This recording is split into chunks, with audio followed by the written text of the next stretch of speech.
Fala galera, uma ótima tarde para toda a rapaziada da região do Distrito Federal e entorno. Estão entrando no ar aqui mais um Conectado ao Poder nesse sabadão, dia 30 de julho.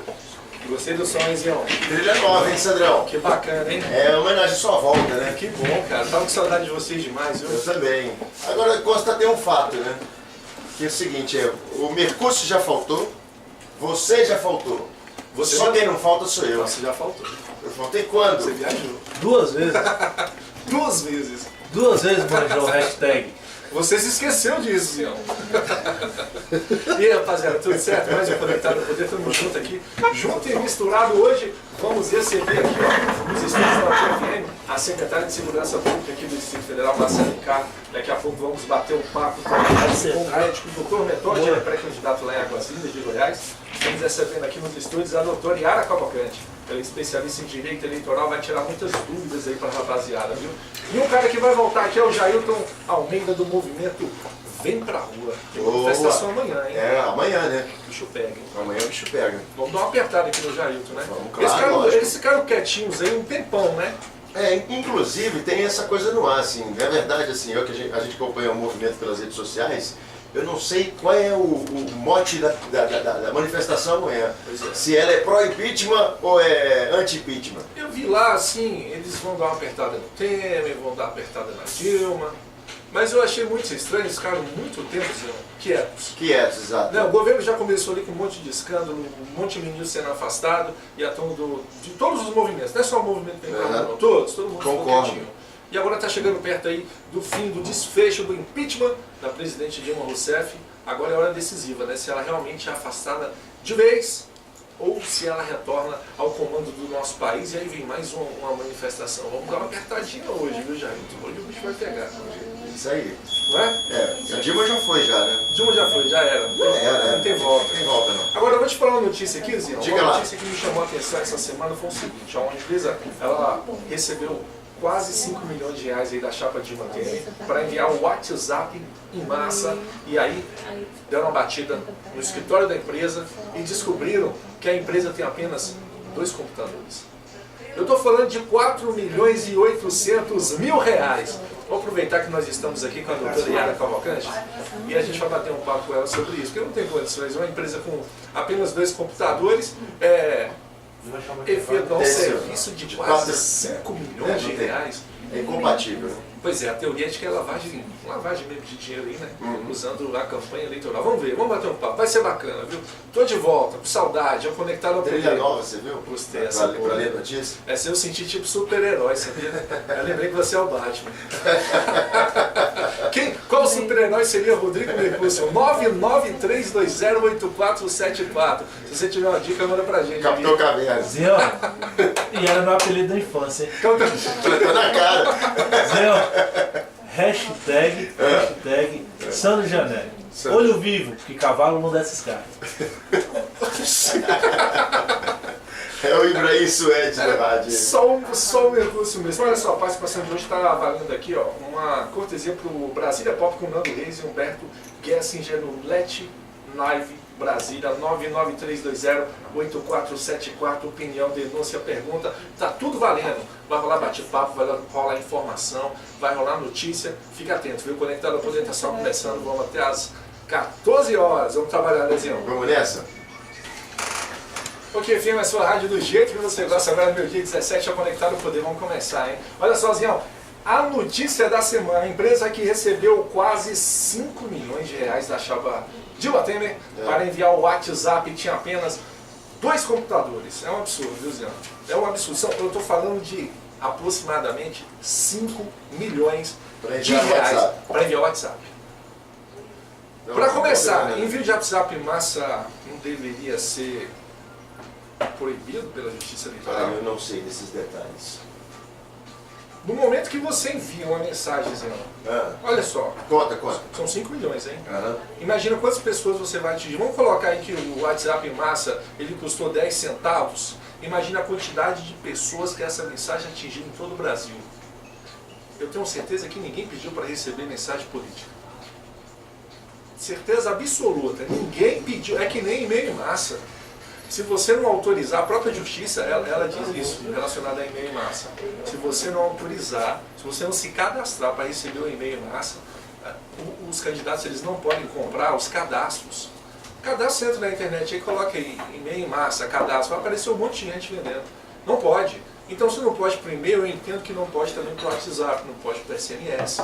E aí, me aparece aqui uma prestação de conta aprovada pelo Tribunal Superior Eleitoral de R$4.800.000 e depois eles descobrem que essa empresa tem apenas 2 computadores, lavagem de dinheiro típica. E eu vou aproveitar e vou bater um papo aqui com a doutora Yara Cavalcante, ela é especialista em direito eleitoral. E já vou entrar começando esse bate-papo aqui, perguntando sobre o e-mail em massa. Eu falei uma besteira, é isso mesmo? Não, boa tarde. Boa tarde, Janelle. Boa tarde, ouvinte da OK. Boa tarde, Zinhão. Gente, seguinte, para começar, houve uma reforma no direito eleitoral, entendeu? Ano passado, e pelo princípio da anterioridade ele já se aplica para esse pleito que a gente vai viver agora, está vivendo. O que é que acontece com o WhatsApp? Ele é comunicador ou é rede social? Isso aí está sendo questionado pela doutrina, entendeu? Não está pacificado ainda, mas uma coisa sabemos, comprar o banco de dados, a lei não permite. Infelizmente, por quê? Porque a partir do momento que você está comprando, isso aí vale para qualquer um. Candidato comprou o banco de dados e vai aparecer gente oferecendo. Olha, você é candidato, eu tenho o banco de dados da cidade toda, vou te mandar e-mail, você vai saber o WhatsApp de todo mundo. Não pode comprar. Mas se você tem esses dados cadastrados assim, de uma forma amigável, sem comprar, a verdade é, não pode ter dinheiro no meio da história. Se o seu banco de dados ele foi recebido de uma forma... Você cadastrou no comitê, relacionamento com o entendeu? eleitor, né? O eleitor Isso. fez o cadastro, o eleitor ele quer receber informações daquela pessoa e você pode, durante o período Exatamente. eleitoral, se comunicar com ele. Exatamente. Se o seu telefone foi dessa forma cadastrado, não tem problema nenhum. Mas a doutrina ainda questiona. O WhatsApp é comunicador, rede social.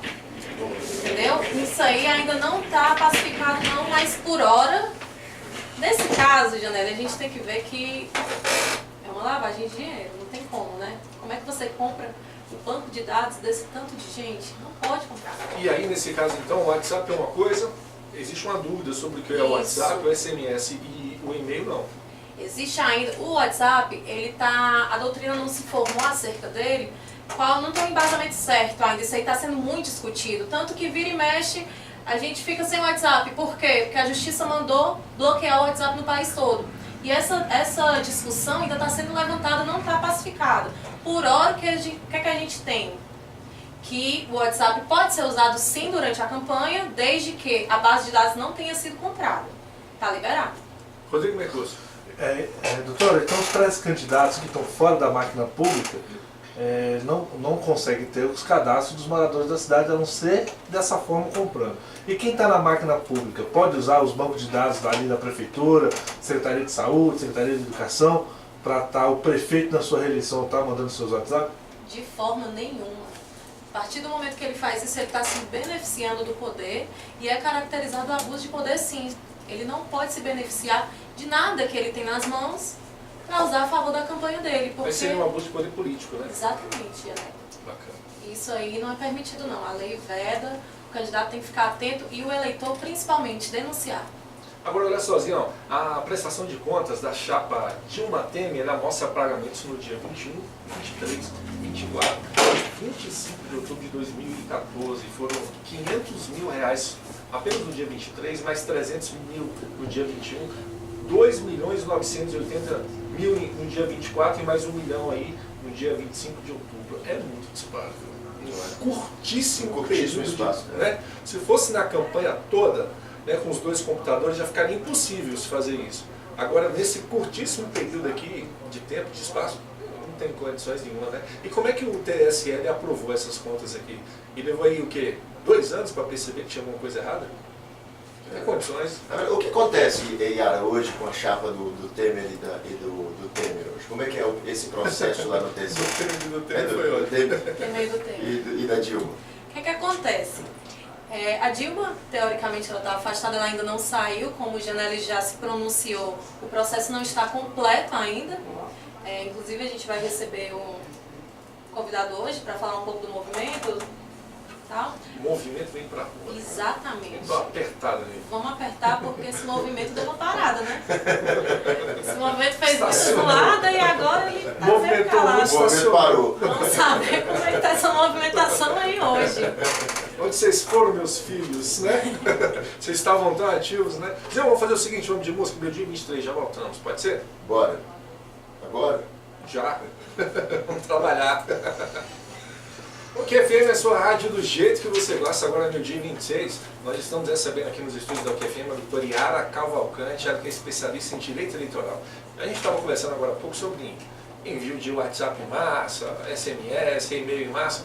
E eu já aproveito aqui para bater um papo com ela sobre a internet, a aplicação da internet nessa eleição agora de outubro, dia 2 de outubro,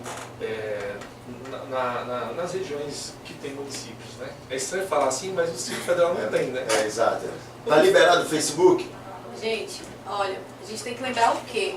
É a primeira eleição, o primeiro pleito após a Lei Carolina Dickmann, o marco civil da internet. Todo mundo acompanhou o caso da Carolina Dickmann, aquela atriz que teve as fotos vazadas e tal. Depois daquilo, a internet parou de ser terra sem lei. Agora tem uma lei regulando e assim, com a tentativa de redução de gastos, o tempo da eleição diminuiu, é metade agora. O que é que vai ser a chave desse pleito? O que é que o candidato tem que estar de olho? O que é que o eleitor tem que fiscalizar e tem que acompanhar? Onde é que ele vai participar? Internet. A internet, ela vem como, assim, ela deixa de ser o acessório, que antigamente era porque televisão, rádio, a campanha material, a campanha física. A campanha física foi praticamente toda abolida com a reforma eleitoral. Sobrou pouca coisa. E onde é que o candidato vai mostrar as propostas dele? Na internet. E aí tem que ter cuidado com o quê? Link patrocinado? Não pode. Ele pode, até o dia 16, até o dia 15, na verdade, dia 16, 1 hora, 1 minuto, já começou a campanha. Até lá, ele não pode pedir o quê? Voto. Mas ele pode estar usando a página dele pedindo apoio o tempo todo. Olha, eu fiz isso, eu faço isso. Pode pedir apoio, pode estar atacando os adversários. Calma, vamos com calma. Assim, a legislação ela tá bem abstrata. Você não pode pedir voto, mas você pode pedir apoio. Pedir de apoio não pedir de voto, implícito? Pra gente Concordo. Mas o candidato tem que ter cuidado com o verbo votar. Se ele usar esse verbo lá, o eleitor tem que estar de olho, a oposição de olho, porque não Quer dizer, não pode falar explicitamente, vote em mim, preciso do seu voto e meu número é X. Isso não pode. Isso ainda não. Só O a partir restante de a gente vai 16. tudo no faz de conta, é o Brasil, né? É o Brasil, fazer o quê, Jané? A Pois gente é. trabalha com o que tem, né? Mas não é um absurdo isso aí? Né? Absurdo, é. Olha, Zião, preciso do seu apoio, tá? Dia 2 de outubro, você Dia 2 de outubro, preciso- me dá uma apoiada aí. Dá uma ajuda, irmão. Junta né? teus familiares aí, me dá um apoio. Vamos fazer uma reunião na sua casa, né? Você não acompanha, não. Vou fazer um sarau. Reunião não pode.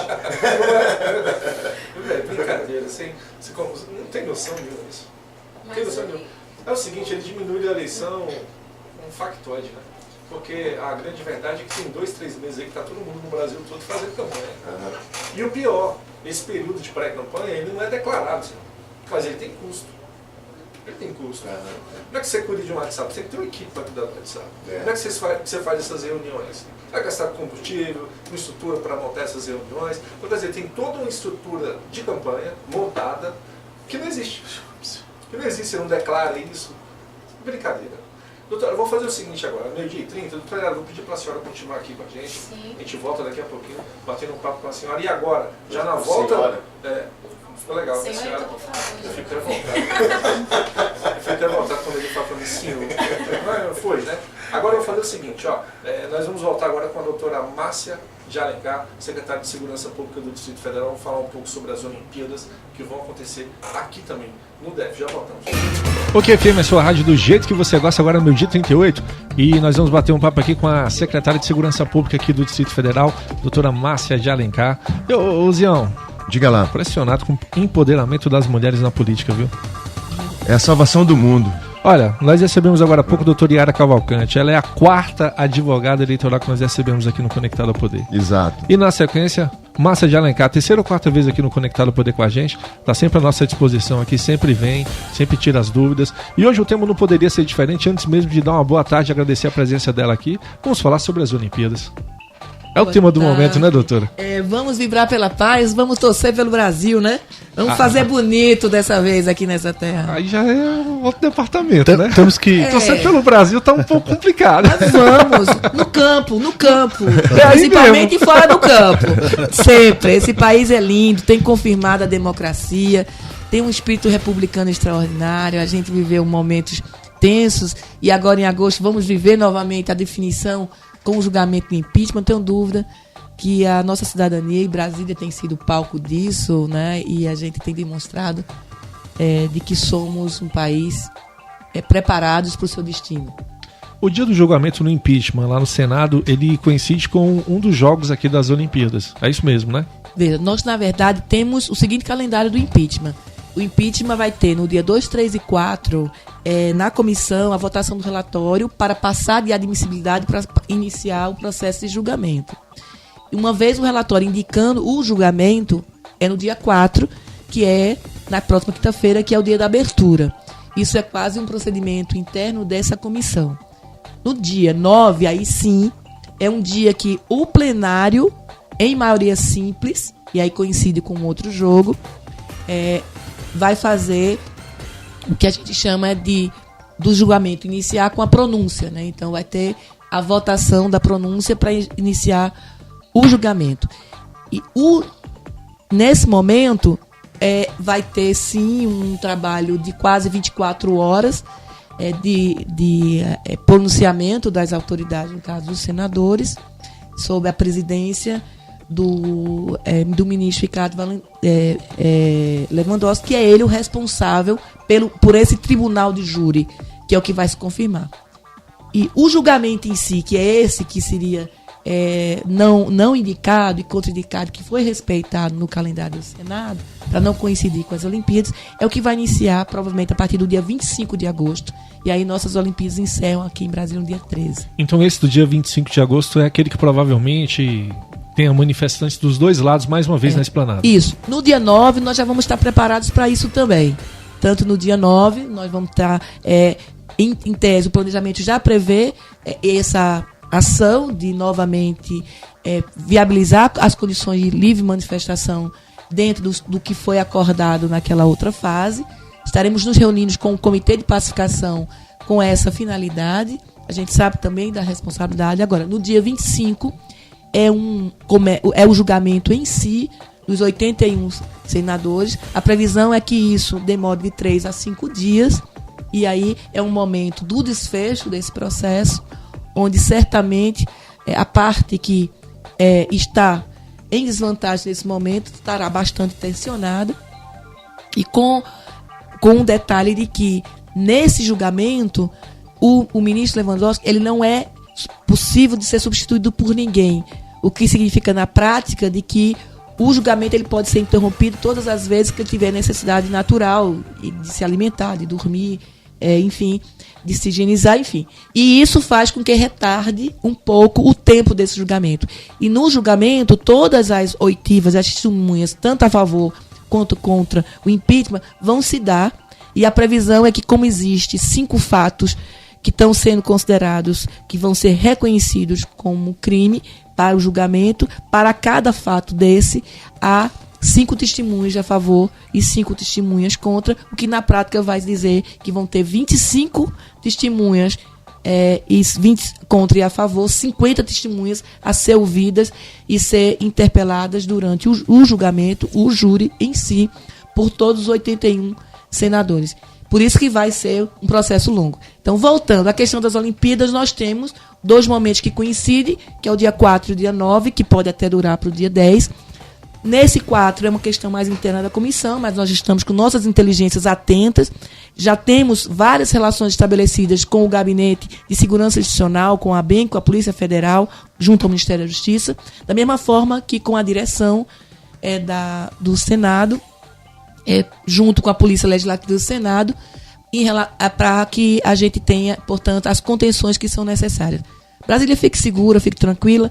Brasília é tão plural que ela consegue agregar 2 momentos de tanta relevância para a história e inédito na história do país, que é viver as Olimpíadas, não é? E como um momento de celebração, de união de povos, de agregação de várias civilizações, sendo palco ali no Mané Garrincha de 10 jogos de futebol feminino e masculino, e ao mesmo tempo ser palco de um desfecho de um momento político que o país está vivendo, e a confirmação do Estado Democrático Brasileiro confirmado, porque nós somos uma unidade da federação que, como capital da República, estamos sempre em prontidão para não só fazer segurança pública e fazer segurança nacional.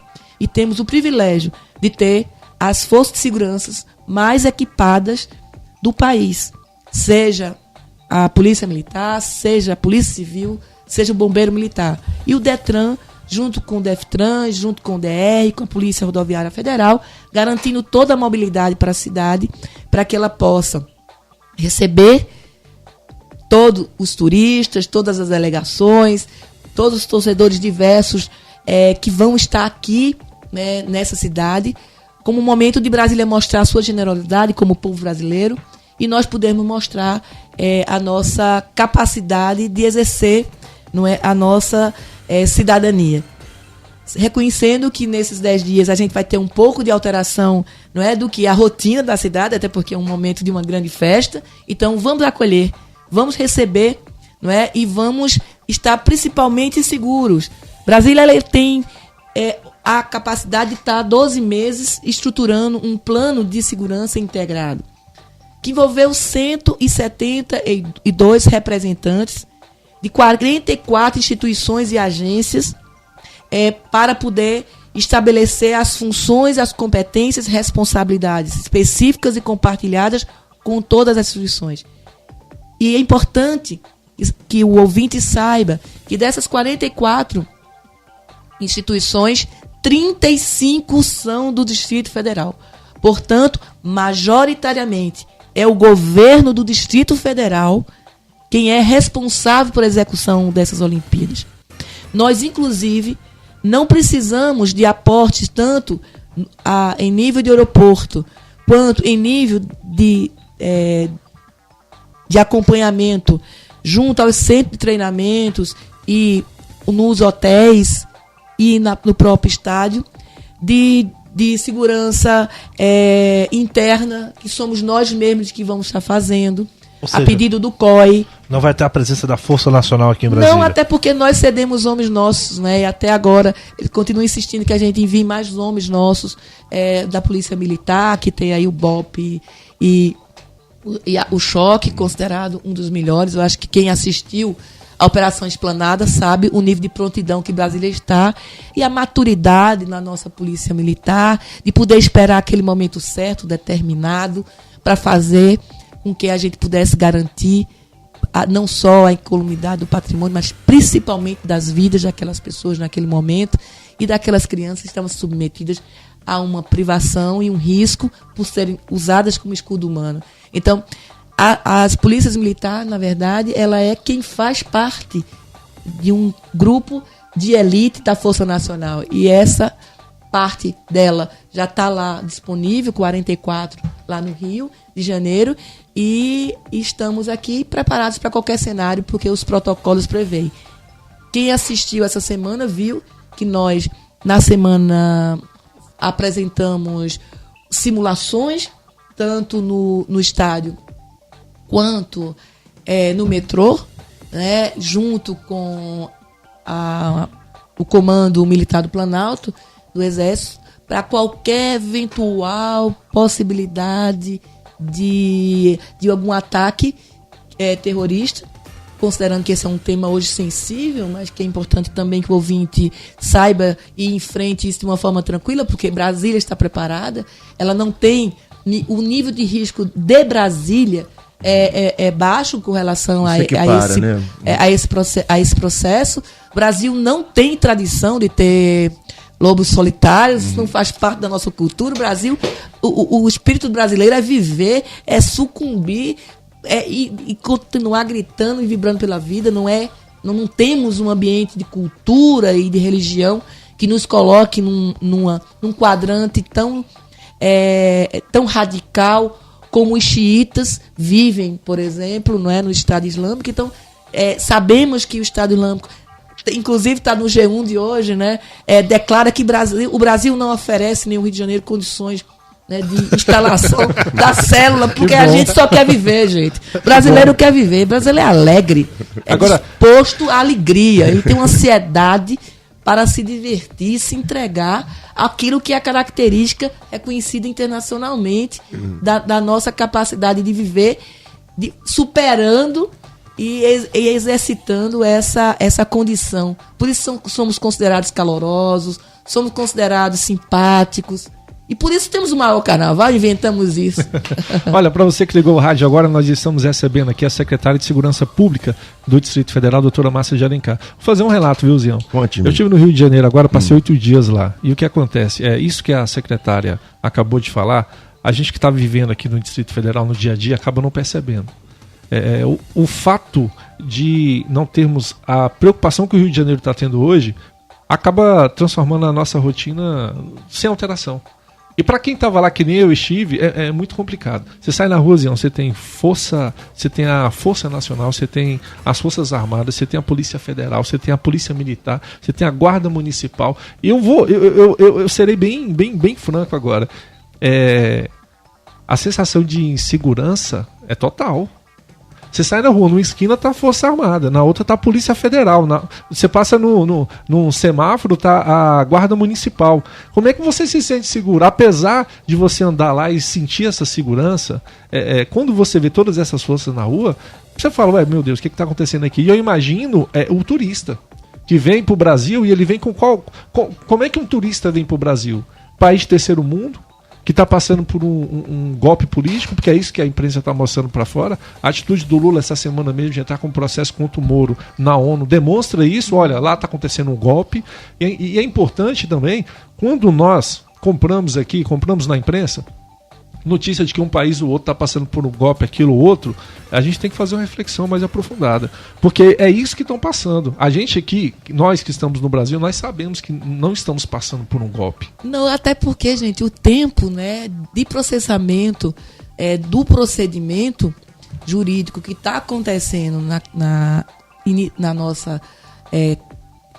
nossa casa legislativa é um rito que se estende desde março e que vai ser só concluído em agosto, não é? Nós não tivemos uma história de assassinato assim, a modelo americano, né? Nem de impeachment que pode acontecer em 24 horas, né? Na calada da noite. Nós estamos fazendo... Um golpe militar, um afastamento ali na madrugada. Nós estamos respeitando os procedimentos de um julgamento que é político, sim, que foi judicializado, sim, mas que está se respeitando e se esgotando todos os estágios que são previstos legalmente. Inclusive demonstrando o gap que existe de alguns assuntos, como, por exemplo, não se previu um substituto para um presidente de um impeachment em momento de julgamento, né? Então, o ministro Lewandowski é hoje o guardião dessa responsabilidade.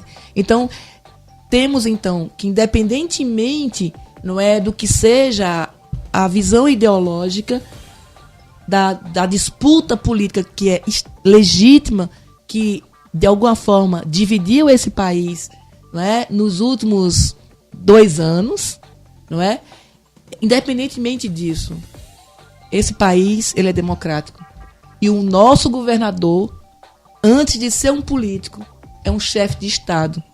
E tem garantido, de forma exemplar, a livre manifestação em todos esses momentos.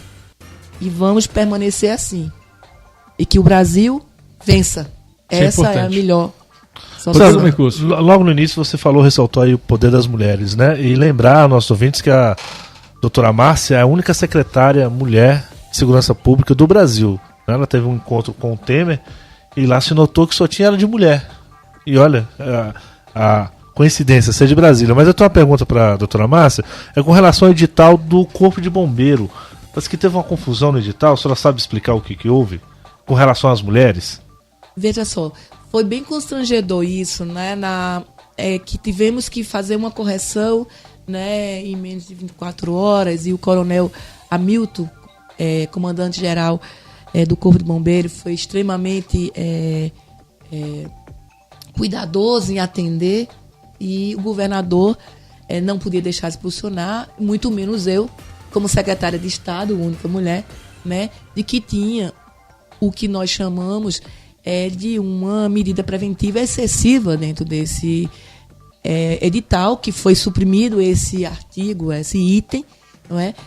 Porque, em que pese o cuidado dos bombeiros militares, né, de que a saúde da mulher tivesse, e das candidatas, no caso, ao concurso, tivesse que provar, né, a sua saúde do seu colo do útero, não poderia ter um subitem dizendo que, para isso, ela tinha que ter um atestado médico dizendo que ela tinha. Para aquelas que não tinham a condição de demonstrar isso por serem virgens, de ter que ter um atestado de que ela tinha ímã íntegro. Então, isso é algo que não é possível de ser aceito nessas condições. E aí, tanto eu caí em campo junto com o comandante-geral, que de forma pronta, né, se dispôs, junto com a comissão organizadora do bombeiro, fazer a correção disso. E no outro dia, com menos de 24 horas, o governador e eu demos um posicionamento sobre isso.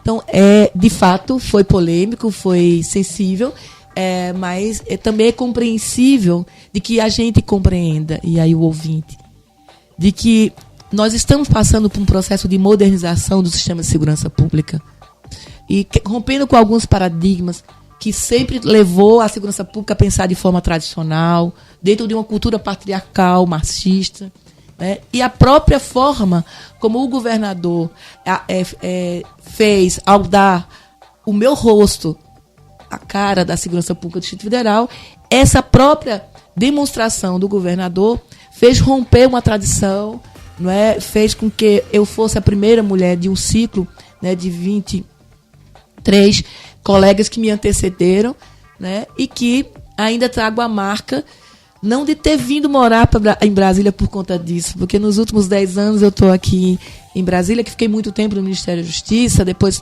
fora do Brasil, pelas Nações Unidas, né, estive sim no meu estado no último ano do governo de Eduardo Campos, mas eu não vim de Pernambuco para ser secretário de Segurança Pública. Eu já estava no governo Rodrigo Hollenberg, com o secretário Arthur, desde o início do ano passado, desenvolvendo a política de segurança cidadã, que é uma dimensão da segurança pública que, neste momento, já é fato no setor comercial sul. Nós identificamos no Viva Brasília, nosso Pacto pela Vida, as áreas mais sensíveis do Distrito Federal. O setor comercial sul era uma dessas áreas sensíveis. Passamos o ano passado pactuando, constituindo esse programa Cultura de Paz, e nesses primeiros 6 meses nós demonstramos um conceito central da visão moderna de segurança pública, já definida pelas Nações Unidas para a América Latina desde 2007, nos protocolos, Doutor, que é o tema de que segurança pública, não se faz só com ação policial. É nesse ponto que eu queria chegar, assim, para a gente explicar de forma bem simplista qual é essa filosofia da modernidade, da segurança pública para o nosso ouvinte. É dizer que segurança pública é uma poda, é uma escola revitalizada, é um calçamento, é uma sinalização de meio-fio, é uma iluminação posta. É você dizer, salve a galeria do ouvidor, que não é e não deve mais ser chamada de buraco do rato. Vá lá. Você participou da festa do Criolina no fim de semana passado? É você resgatar o espaço urbano de cidadania. Ontem e hoje tem festa junina. E ontem e hoje, a Quinta Cultural, isso é ação de segurança pública. É você entender que os órgãos de Estado têm que exercer a ação de modo integrado, para que naquele ambiente as polícias cheguem para fazer policiamento preventivo e comunitário. Porque a urbanidade, a civilidade, a capacidade do Estado de se fazer presente naquele ambiente de forma conjunta aconteceu. E, portanto, essa é a filosofia da segurança pública moderna, é a filosofia do Viva Brasília, nosso pacto pela vida. E, ao mesmo tempo, ter serviços de inteligência integrado para poder desenvolver operações especiais com alta tecnologia, com alta precisão de resposta, ao exemplo do que nós mostramos também na Operação Carnaval, na Operação Torre Palace, na operação do processo de admissibilidade do impeachment, onde nossas polícias estavam ali, num policiamento preparado preventivamente e, ao mesmo tempo, com disposição ostensiva para dar todo e qualquer tipo de resposta. Que é exatamente o que vamos ver também agora nas Olimpíadas e na nova fase do julgamento do impeachment.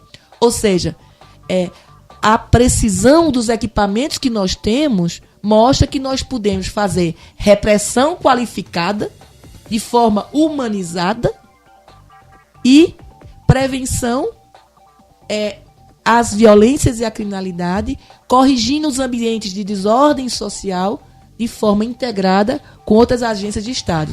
Essa é a nova política de segurança pública que o governador Rodrigo Hollenberg está implementando através do nosso mandato. Quer dizer, além da senhora ser uma mulher num campo extremamente machista, a senhora ainda tem que quebrar um paradigma de conscientizar a população de que a segurança pública não é somente o combate à criminalidade. Exatamente.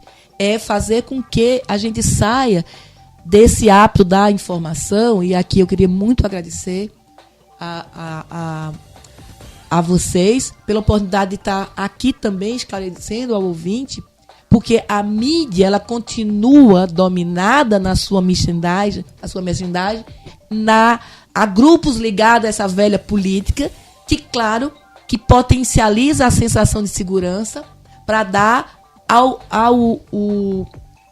morador, né, ao brasiliense, uma impressão de que não é exatamente isso que está acontecendo. Nós somos hoje uma das unidades da federação, das pouquíssimas unidades da federação, somos 27 unidades da federação, somos uma das poucas unidades da federação que há 1 ano e meio estamos dando queda de redução de crimes violentos contra a vida.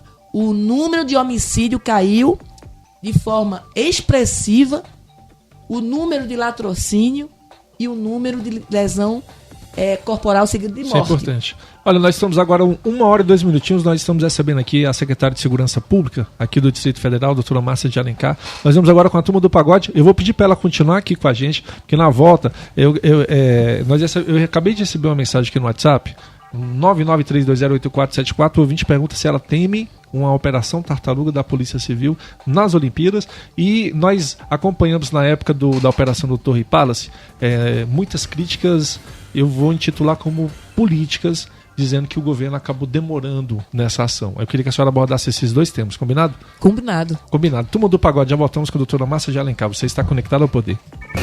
O QFM é a sua rádio do jeito que você gosta. Agora 1 hora e 10 minutinhos. Nós batemos um papo aqui na última meia hora com a secretária de Segurança Pública aqui do Distrito Federal, a doutora Márcia de Alencar. E eu deixei 2 perguntas no ar antes de fechar o último bloco. A primeira, se ela teme uma operação tartaruga da Polícia Civil. A Polícia Civil está importando isso aí da Polícia Militar, hein? E eu vou começar com essa. Já eu mando a outra. Não tememos. De forma muito direta. Primeiro, as ações das Olimpíadas, elas dependem fundamentalmente do plano de mobilidade, das inteligências integradas e do policiamento de rua e de salvamento. E de forma direta, a Polícia Civil só estaria envolvida na questão das inteligências integradas. E como nós já temos todos os centros de inteligência, que envolve a BIM, Polícia Federal, as inteligências das forças de segurança, que não é só da Polícia Civil, nós não teríamos, portanto, o impacto do ponto de vista da operação em si.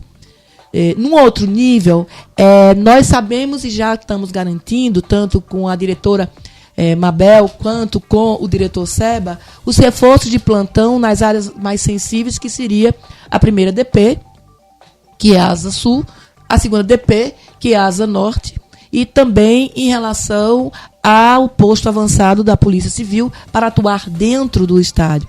Até porque lá dentro do estádio, é importante o ouvinte saber, vai ter o juizado do torcedor infrator em operação. E, portanto, já vai ter ali de forma direta um juiz e um promotor também para qualquer eventualidade. E a nossa bagunçou, experiência... prendeu e julgou. Resolve tudo ali. Ali mesmo, e rapidinho. É um serviço expresso, é na hora. Além do que, a exemplo da Copa e do que a gente observa, normalmente nesse tipo de grande evento desportivo, a criminalidade que ocorre dentro desses estádios são mais de baixo potencial ofensivo.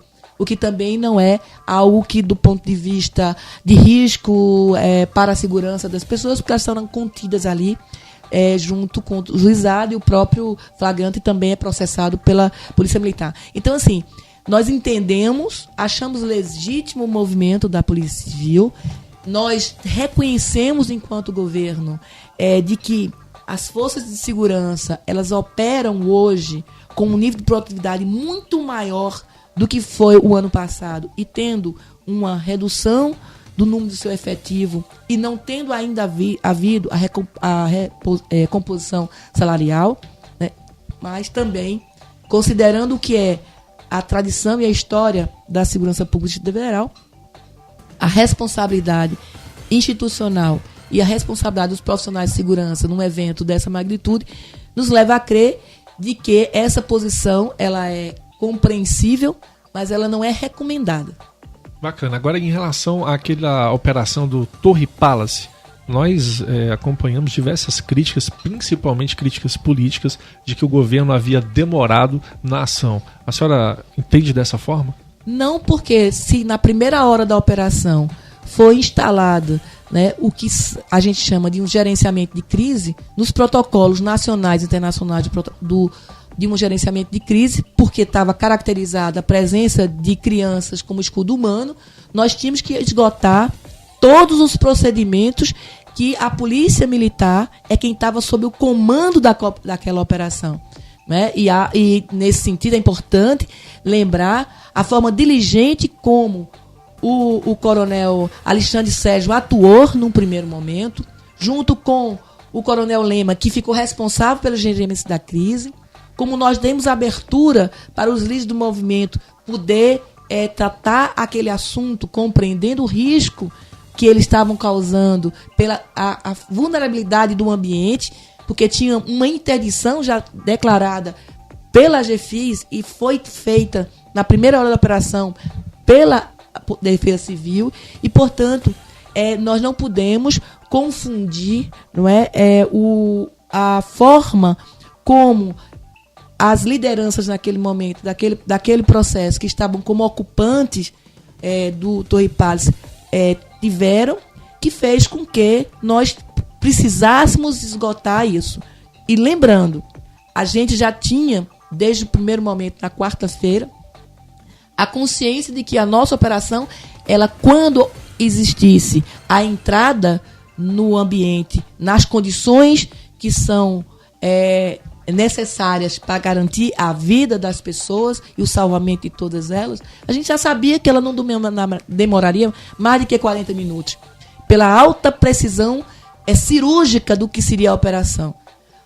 No entanto, as 96 horas foram necessárias, portanto 4 dias e nunca 5, tá certo? Em função da forma como se comportou a liderança naquele momento.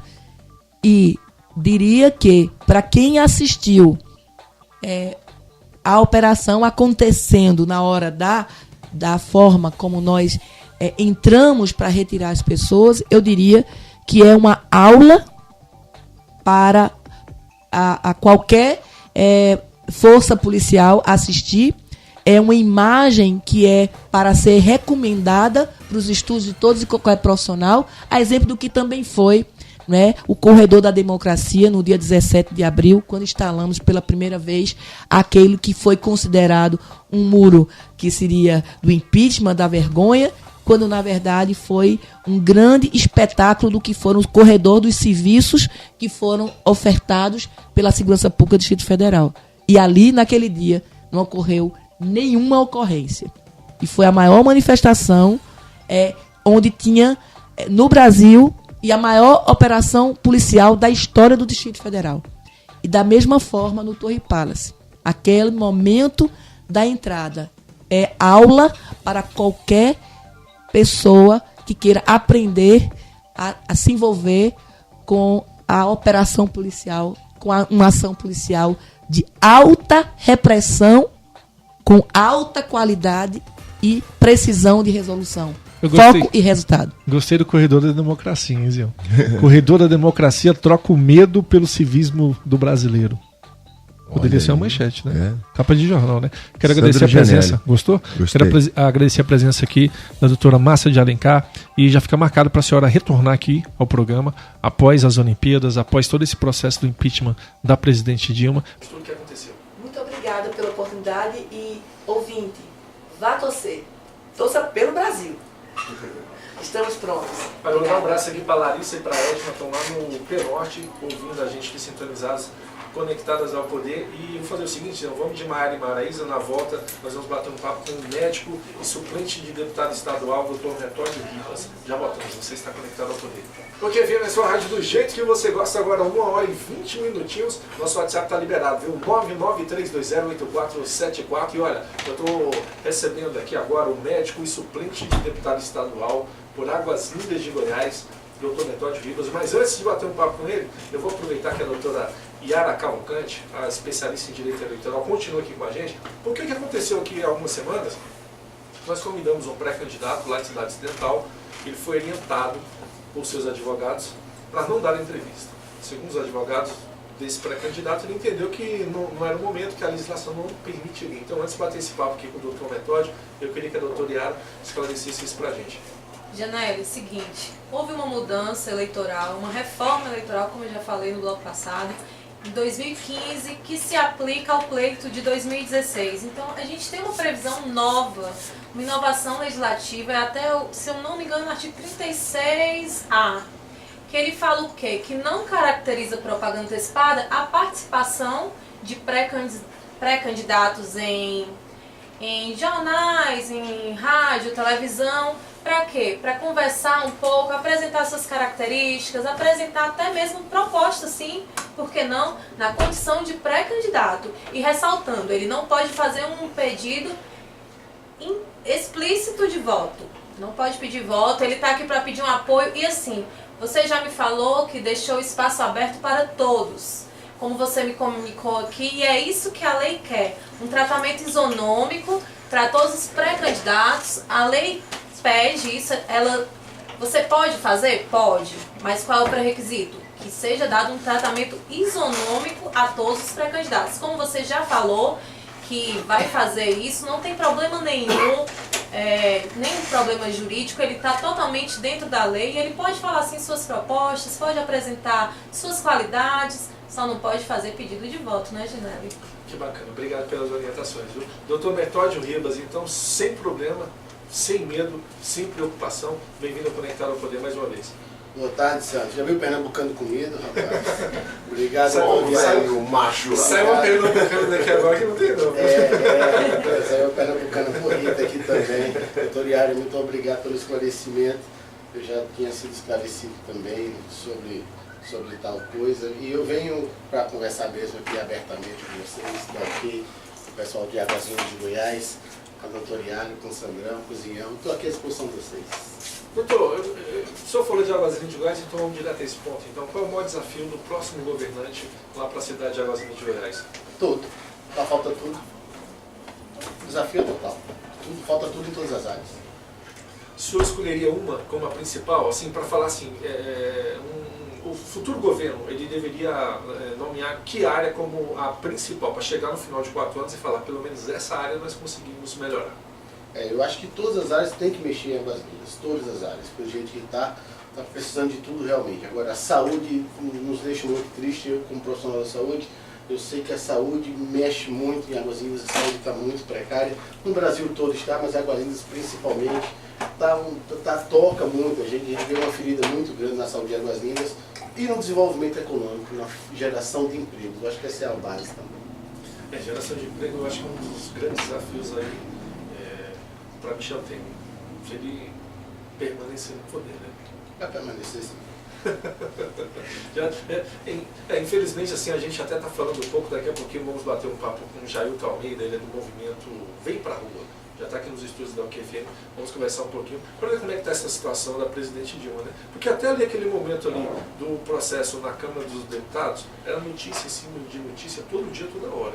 Depois deu uma esfriada, os movimentos esfriaram, a própria imprensa deu uma esfriada, e o processo está acontecendo lá dentro internamente no Senado, mas sem aquela cobertura toda que tinha naquele momento da Câmara dos Deputados. Acho que é o foco, né, das Olimpíadas também, né? Pode ser, de repente a Olimpíada está mudando o foco, né? A gente tem que ver no momento dessa votação, que vão estar acontecendo as duas coisas, Olimpíadas e a finalização do processo de impedimento aí da presidente. Se o Brasil estiver na final do futebol, aí vai estar complicado. Mas se o Brasil perder logo, aí volta o foco. Rodrigo Percurso, nosso especialista em futebol, qual a probabilidade do Brasil chegar na final aí? Das quartas, eu acho que tem garantido de chegar. Depois das quartas, o caldo engrossa. Nem com o Neymar? Não, acho que tá mais pro Gabriel e pro Gabigol do que pro Neymar. E Ezinha, lá há controvérsias? Eu não entende nada de futebol, né? Vou ser sincero um pouco. O que foi isso? Foi isso. Que opinião foi essa? Como assim? E vocês, o que você manda? Pô, nossa, o primeiro ouro olímpico é agora. Acabou, né? Acabou agora. O primeiro ouro olímpico do Brasil é agora. Se você é comediante, sabe, tem que colocar aquelas mãozinhas. O senhor também acha? É Mercúrio, isso aí. Só acredita? Nessa seleção? Na seleção brasileira? Hoje o futebol eu acho que está muito caixinha de surpresa. Veja Não tem ninguém favorito, não. Mais um especialista. Você vê aí o melhor time do Campeonato Brasileiro, que é o Sport Recife, não está tão despontado. É o melhor time que tem do Campeonato Brasileiro. Aí já é stand-up, já. Zinhão, Diga lá. manda mensagem pra geral aí. Brasil chega na final e É o primeiro ouro olímpico do Brasil. É agora no Rio de Janeiro, 2016. Pronto. Deu Se sorte, Neymar não amarelar, Não, se Neymar. Neymar não amarelar, Neymar vai arrebentar. eu ia falar a Copa, né? Não, é as Olimpíadas. É as né? Olimpíadas, né? É do Brasil. É do Brasil. Tomara, vizinho. Tô contigo. Viu? Na Estarei- esperança aqui. Estarei lá na final. O ingresso já está comprado. Sério? Sério. Que bacana, que beleza. Vou ver Tem que 3 chegar jogos. lá. Vou ver 3 jogos do Brasil. Tem que chegar Os lá. 2 aqui e a final lá. Pronto. Legal, vamos de música? E a gente Vamos continua nessa. aqui com o Dr. Metal de Deus. Ok, FM é sua rádio do jeito que você gosta. Agora 1h36, segue conectado ao poder aqui, recebendo o médico e suplente de deputado estadual, Dr. Metódio Ribas. Boa tarde. Boa tarde. Eu até não justifiquei, né? Tô com a voz assim, tô com a sinusite aqui, com os seios obstruídos. Médico Os do- seios da face, é bom deixar claro. Os seios da face obstruídos, então fica com essa voz anasalada. É estranho, né? Médico doente, né, Zinho? Você Fica. tem impressão? Não, médico não. Fica. Esse pessoal aí não adoece, não. Dr. Metódio, Águas Lindas, eleição, dia 2 de outubro. Processo pegando fogo, cidade toda, aquela grande movimentação. A 1000 por hora. Você já colocou aqui que um dos maiores problemas da cidade é a saúde pública. E o estado de Goiás ajuda o município? Olha, o conhecimento que eu tenho da ajuda do estado de Goiás é aquela ajuda que tem para todo o entorno, né, Sandro? O que vem não é o suficiente. Nós temos que batalhar para vir mais, nós temos que fazer outras parcerias e botar a saúde para frente de forma que dê uma qualidade, porque hoje nós temos um hospital lá que não faz um parto e tem sala de parto. Hoje nós temos um hospital com 3 salas de centro cirúrgico, não tem uma cirurgia. Hoje nós temos 2 salas de pediatria, não temos um pediatra. Nós temos muitos leitos de internação pós-cirúrgica, não tem ninguém internado porque não tem cirurgia. Então o pessoal tem que ficar mendigando e sendo humilhado nas cidades de Brasília, Braslândia, Taguatinga e Ceilândia. E como eu falei aqui da vez passada que eu vim, tem uma portaria 47 na Secretaria de Saúde do Distrito Federal que obriga 100% das gestantes de Águas Lindas terem o seu parto na Ceilândia sem ter a opção de escolher nenhum outro hospital, tem que ir para o Hospital Regional de Ceilândia. Eu acho um absurdo. Quer dizer, também. se quiser ganhar um neném, seu filho, no Distrito Federal, tem que ser na Ceilândia. Vindo de Águas Lindas, sim. Vindo de Águas Lindas tem que ser na Ceilândia, portaria 47. E o Hospital de Ceilândia está muito sobrecarregado, tenho muito dó dos colegas médicos que estão lá. Sou concursado também da Ceilândia, também concursado público. E lá a gente está com uma sobrecarga muito grande. A gente até tocou da vez passada nesse assunto dessa portaria 47, que está realmente massacrando, coitados dos ginecologistas. 2 ginecologistas para até 30 partos por dia. É um absurdo. 30 partos. Eu estou falando partos. Tem paciente que tem gravidez nas trompas, que é cirurgia de emergência, tem curetagem, tem outras cirurgias de urgência, tem toda a internação do hospital, responsabilidade de 2 ou 3 médicos que estão no plantão. Isso é uma tristeza muito grande, me corta o coração. O senhor citou que em Águas Lindas aí tem estrutura para fazer cirurgias e partos e não está acontecendo. Qual é a justificativa? Sandro, eu não posso te dizer porque eu não estou na prefeitura, né? Mas a justificativa é que não tem médico.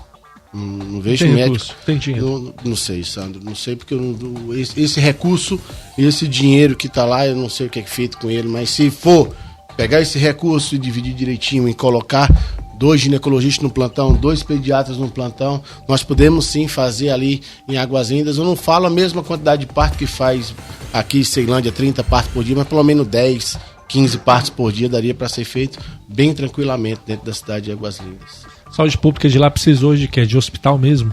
Não, precisa de gestão. No hospital tem, acabei de falar. Tem um hospital pequeno, tudo bem. Teríamos que ter um hospital maior.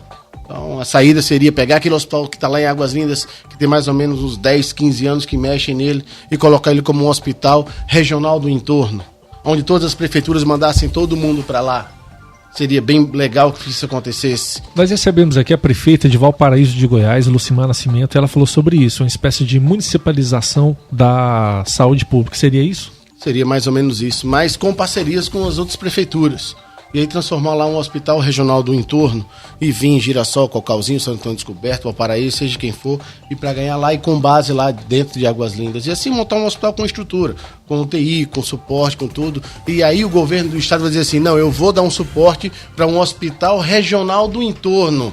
E não fazer um hospital para Águas Lindas, um para Cocalzinho, um para Santo Antônio Descoberto, não. Então aquele hospital regional do entorno daria suporte e lá tem estruturando o hospital, que ainda não está acabado, só está ainda no tijolo e na pintura ainda, mas falta toda a estrutura interna para assim colocar a funcionar e se transformar um hospital referência do entorno. Nesse caso, o suporte financeiro viria do estado de Goiás e de todos esses municípios. Exatamente. Seriam beneficiados. Matou a charada. Do estado de Goiás, os municípios e, quiçá, o Distrito Federal também. Mostrar para eles que nós estamos dando uma contribuição para desinchar o fluxo aqui também. Né? Na Ceilândia, a gente sabe que 50% ou mais dos partos do Hospital Regional de Ceilândia provém de Águas Lindas. E geração de emprego? Esse é um grande desafio. Como Esse mudar é um isso? grande desafio. Mais de 40, pelas pesquisas, mais de 40 mil, mais ou menos, desempregados dentro de Águas Lindas, ociosos. Então é uma tristeza muito grande. O Estado tem como dar o terreno de graça. Tem como dar isenção do imposto para esses empresários montarem lá. Em troca, a gente só quer que ele dê emprego para a cidade de Águas Lindas.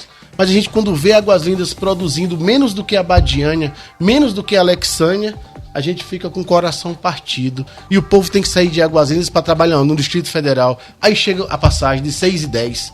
Aí separam, quando chega aqui no Distrito Federal, para pegar o emprego, separa igual separa gado. Você é da onde? De Águas Lindas, então vai pro lado direito. Você é da onde? Da Ceilândia, pro lado esquerdo. Você é da onde? De Águas Lindas, lado direito. Você é da onde? Samambaia, lado esquerdo. Porque quem é de Águas Lindas tem uma passagem mais cara. E essa passagem mais cara inviabiliza o empresário contratar o pessoal de Águas Lindas que vem para cá. E a gente sabe disso, e sabe o tanto que está tendo desemprego, e a procura agora é mais interna do Distrito Federal. Quer dizer, já são 2 desafios: resolver o problema do transporte público entre Águas Lindas e o Distrito Federal e gerar emprego dentro dos municípios da região do entorno. A partir do momento, Sandro, que você gera emprego lá, se você gerar 40 mil empregos lá, você tem 40 mil pessoas a menos no ônibus.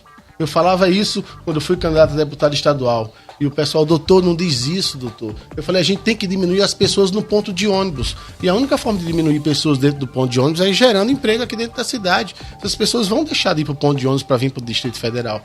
Né? E eu sempre falo, Águas Lindas, a gente vê, eu estou lá há 17 anos e meio, Sandro, o pessoal luta para sobreviver todo dia. A gente tem que dar uma qualidade para aquele povo, para o povo começar a viver. A viver, a gente está falando aqui em saúde e no transporte, não sei o quê, mas tem que viver, tem que ter emprego lá dentro. A pessoa tem que ter uma rodoviária numa cidade que tem mais de 300 mil habitantes. Quando a maioria lá é igual a minha, é nordestino. Quando vem, o pessoal tem que vir buscar aqui em Brasília, aqui em Taguatinga, para buscar o pessoal. É uma tristeza. Não tem um estádio de futebol. Eu sempre falo e brinco que lá tem muito perna de pau, mas tem uns cababons de futebol. Botar o Águas Lindas Futebol Clube de novo no hall disso aí, para que a mãe leve o menino para um estádio, para que vá com o marido, tudo, e comece a viver. Um Águas Parque da vida daquele, que é igual o Tagua Parque. Caramba, precisa para viver. pra tomar água de coco, pra perder uma barriguinha, assim, pessoas igual a mim que tem uma barriguinha um pouquinho mais avantajada, que tem alguma coisa pra você começar a viver, cara, né? Você Qualidade de acorda vida, né? 10 da manhã e vai dormir, acorda 4 da manhã e vai dormir 10 da noite pra sobreviver. Não vive. A gente precisa viver. Esse mundo passa rápido demais. Isso é Se a gente verdade. não vive, não é feliz. Agora, 1h43, eu agradeço a presença aqui do Dr. Metódio. Ó, doutor, espero que a gente volte a se encontrar, já aí com um grande debate. Conectado ao Poder vai propor isso para os candidatos da região do entorno, e aí dando espaço para todos eles. Espero que a turma Sede compareça. Sandrão, eu estou disposto para qualquer debate, para qualquer dúvida, para qualquer esclarecimento. Estou disposto aqui, estou para ajudar, como eu falei. Estou para ajudar na saúde do Distrito Federal, estou para ajudar na saúde de Águas Lindas, estou para ajudar. Bacana. 1h44, eu vou de Guilherme Santiago e eu voto com o Jailton Almeida, do Vem Pra Rua. Agora o bicho vai pegar, hein, Zion? Já voltamos. Participe e fique conectado ao poder. WhatsApp OK 93208474. Ok, FM 1h47, estamos recebendo aqui o Jailton Almeida do movimento Vem Pra Rua. Zion, cadê a rapaziada do Vem Pra Rua, Zion? Olha, rapaz, você tá meio sumido, viu? Sumiram. É uma sumida aí. 993208474, se você concorda, manda mensagem pra gente aqui, viu? Ó, Jailton, o que aconteceu? Vocês sumiram desde todo aquele aparato que foi montado, que nem a secretária Márcia de Alencar disse agora há pouco aqui, o muro da democracia, vocês desapareceram. O que aconteceu de fato com o movimento Vem Pra Rua? Bom dia aos ouvintes. Boa tarde já. Boa tarde. Boa tarde aos ouvintes. Na verdade, nós estivemos bastante ativos, mas muito mais nos bastidores. O que acontece aqui, depois da votação na Câmara, você vê que até a mídia arrefeceu um pouco a divulgação do impeachment. Outras pautas entraram, pautas como o Eduardo Cunha, pautas como as 10 medidas contra a corrupção do Ministério Público. Então, a mídia se ocupou de divulgar isso e esqueceu um pouco a pauta impeachment. O Senado ele tem um pouco menos de contato com a sociedade do que a Câmara. Então, enquanto o processo estava na Câmara, a mídia era intensa em torno do impeachment. Nós estivemos esse tempo todo tentando pressionar os senadores, porque nós ainda não tínhamos um quórum suficiente para a aprovação do impeachment no Senado, a votação definitiva. Hoje nós podemos dizer que essa está muito próximo, então falta muito pouco para convencer os senadores a votarem o impeachment, falta bem poucos. Dos indecisos, e a gente sabe que dos indecisos vários votarão conosco. Nós visitamos cada gabinete do Senado, dos indecisos, visitamos também alguns que eram contra o impeachment para que eles nos dessem a posição deles, o porquê e tudo. Estive com os senadores de Brasília e conversei pessoalmente com cada um deles, também sobre a posição deles. Estivemos na Câmara...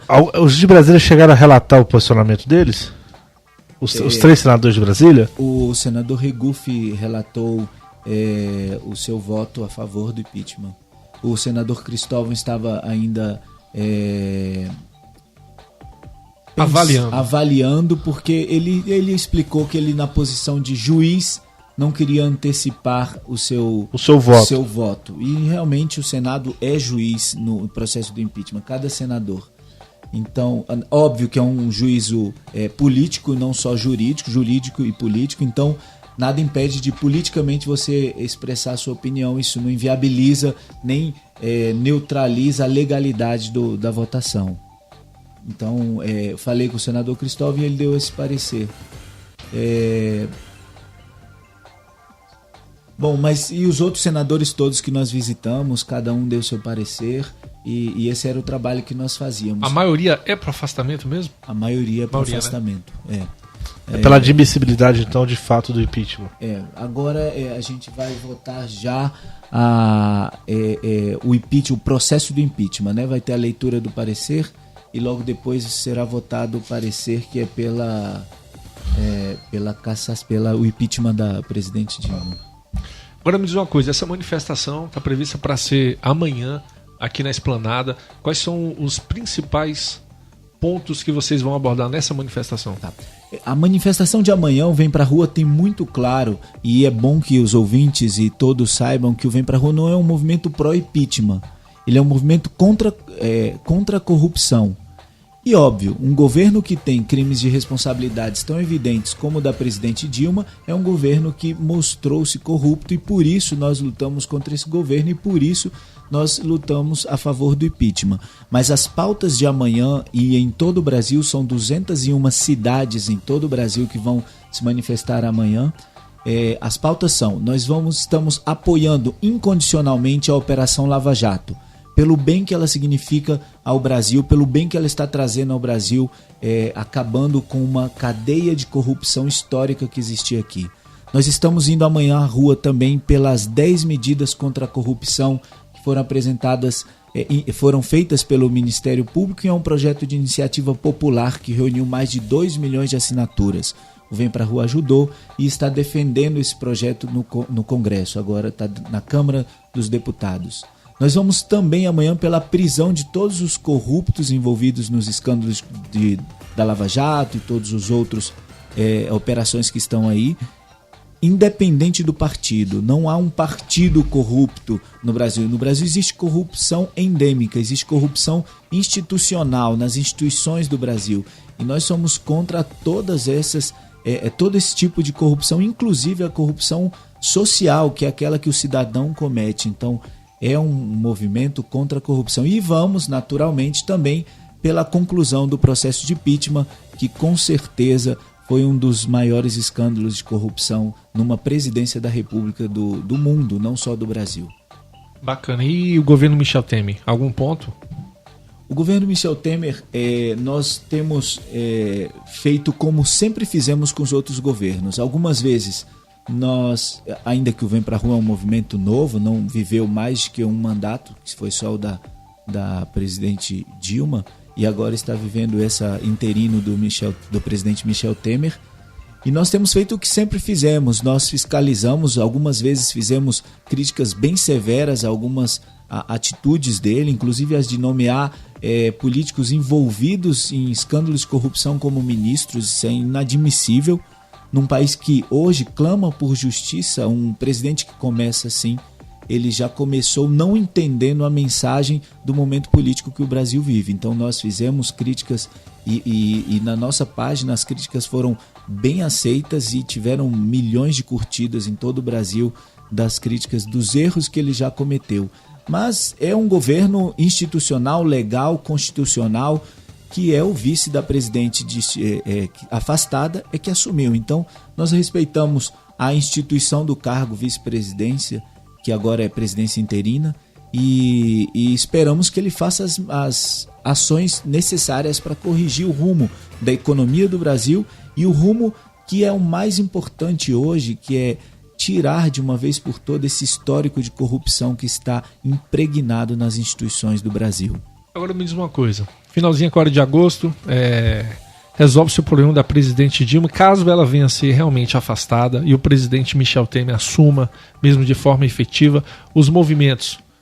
O Vem Pra Rua vai continuar de olho no governo, se for necessário, voltam a se manifestar contra qualquer tipo de ato que considere ilegal? É mais que isso, é muito mais que isso. O Vem Pra Rua espera, depois do impeachment, começar uma campanha nacional muito forte de renovação política, que envolve uma reforma eleitoral.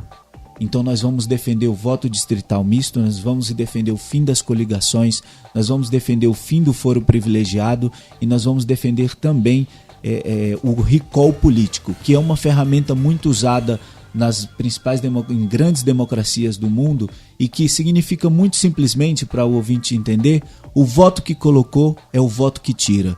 Então, se você teve algum desvio, algo de erro no seu mandato, o voto pode tirar o mandato de um governante. Então, essa é uma ferramenta que cria um controle, uma accountability muito forte na instituição política do país. O senador Regufe, ele defende isso, ele chama de recall, né? É o recall político, exatamente. Como é que poderia isso ser inserido no Brasil mesmo, de fato?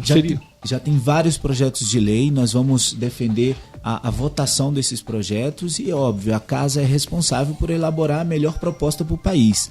Nós não vamos entrar na técnica do projeto, mas nós acreditamos realmente que esse projeto vai trazer um grande benefício para o país, porque ele vai gerar um respeito muito maior do político à conduta ética, moral, à conduta até de gestão pública. Ele tem que dar resultado e ele tem que ser honesto. E isso vai fazer com que ele cumpra isso, senão ele corre o risco de sair pelo voto popular do seu mandato, que seria um espetáculo para um político que é corrupto ou incompetente. Ô Jair, você acredita que as grandes mudanças que o país necessita, elas só vão acontecer se for dessa forma, com a manifestação popular? Por exemplo, lei da ficha limpa, agora essas 10 medidas contra a corrupção, essa mesma do recall, essas pressões que aconteceram para que o processo da presidente Dilma caminhassem. Se não for dessa forma, você acredita que o Congresso Nacional, todas as câmaras legislativas e municipais, elas estão contaminadas ao ponto de permanecerem nessa inércia? Com certeza. Infelizmente, é um diagnóstico realista. Se não for por pressão popular, eles não vão mudar. Eles nunca vão mudar. Há um corporativismo que não é um corporativismo político. É um corporativismo corrupto, que um tenta proteger o outro. E não é só o Congresso. É o Supremo Tribunal Federal, é o Executivo. É toda uma cadeia de corrupção que tenta se proteger. Se fosse só o corporativismo político, ou seja, estão defendendo uma categoria, é errado, mas ainda é algo compreensível. Mas não, é um corporativismo corrupto. E a corrupção tenta se defender dos meios que ameaçam. Então esses projetos ameaçam a corrupção, porque eles vão na raiz da corrupção. Então, realmente, sem a pressão popular, sem o povo nas ruas, é impossível que esses projetos sejam aprovados. Impossível. Você acredita que os outros movimentos também permaneçam? Acredito. Alguns movimentos têm já se manifestado apoiando pessoas em eleições locais agora. O Vem Pra Rua não vai desenvolver isso. O Vem Pra Rua vai continuar na sua postura imparcial. Assim, vamos defender a quem queira fazer uma boa gestão e viver a ética na política. Mas não vamos apoiar nomes nem nada assim. Mas acreditamos e esperamos muito que o povo brasileiro tenha aprendido com tudo isso, com todo esse momento político que nós vivemos, desgastante, que faz mal para a economia, que faz mal para tudo, mas é um aprendizado que a gente tem que concretizá-lo no voto. Porque é no voto que a população pode então mudar de fato. Porque de nada adianta a gente ir para a rua e tirar Dilma e tirar quem quer que seja o corrupto, se na próxima eleição nós ou recolocamos, como nós temos vários casos aí impeachmentados, inclusive o ex-presidente Fernando Collor, como outros corruptos que são fragorosamente reconhecidos e ainda assim estão com mandato democrático e legal, ou seja, votaram nele. Então é por isso que a renovação política, a renovação eleitoral é importante. Nós temos que criar barreiras para que isso aconteça, para que o corrupto não tenha chance de se defender se reelegendo. Porque quando o corrupto se reelege, no fundo ele quer o foro privilegiado para se proteger da justiça. E você vê que hoje nós não só temos o juiz Sérgio Moro, temos um juiz de Brasília que autorizou, que colocou o Lula como réu essa semana. Então, para você ver que os exemplos de servidores públicos que estão se encorajando a tomar decisão certa, independente da pressão, porque a vida desse senhor hoje acabou. Ele nunca mais vai poder ter a vida que teve antes quando ele fez isso. Então, é um servidor público que teve coragem de ir contra um sistema de corrupção, de ir contra uma personalidade internacional, mas que errou. E tanto errou como é réu em processo agora que corre na justiça. E a gente espera que a justiça seja feita, só isso. Bacana, agora 2 horas em ponto. Agora acabou. Acabou, né? Que triste, hein? Olha, gente, quero agradecer a sua presença aqui mais uma vez. Sucesso amanhã na manifestação. Obrigado. De vocês. Vocês continuem com esse trabalho que eu acho que para a sociedade é muito importante. E claro que os cabeças desses movimentos, dessas manifestações não se percam, né? Que nem aconteceu no próprio caso do impeachment do Lula, né? Nós temos hoje aí pessoas que encabeçaram aquelas manifestações e acabaram se perdendo no meio desse processo. E infelizmente eu concordo com você. Se a sociedade não for para cima, não se manifestar, não cobrar, não vai mudar nada. E concordo com você mais uma vez. A principal arma ao combate à corrupção é o voto, viu, Zinho? Exatamente. Se a turma não se ligar, só não votar direito, caminho, só. Não adianta reclamar da pessoa depois que ela não faz nada, só aparece de 4 em 4 anos, sendo que de 4 em 4 anos você vai lá e confirma essa pessoa. Você empodera essa pessoa para que ela continue agindo da mesma forma. Então, acho que a turma tem que pensar bem. Todo o país aí, é claro, exceto aqui no Distrito Federal, está todo mundo envolvido aí nas eleições de prefeito, vice-prefeito, vereador. Acho que é o caminho para dar uma resposta relacionada a tudo que está acontecendo no nosso país. Então, a turma da região do entorno, que ouvem a 104 FM, acho que eles têm que valorizar o que vocês têm, que é o voto. É o único momento que a sociedade tem o mesmo peso de um desempregado e um bilionário. Ele tem o mesmo valor naquele momento, ele tem apenas um voto. Então vale essa reflexão. Nós vamos encerrando aqui, agradeço a presença do Jailton, vou encerrando o Conectado ao Poder. Próximo sábado estaremos de volta aqui, mais uma vez com entrevistados que são sim conectados ao poder. Muita notícia, muita informação. Eu vou encerrando por aqui, vocês continuam com o Zião e o Belê. Você ouviu na OK FM Conectado ao Poder com Sandro Gianelli.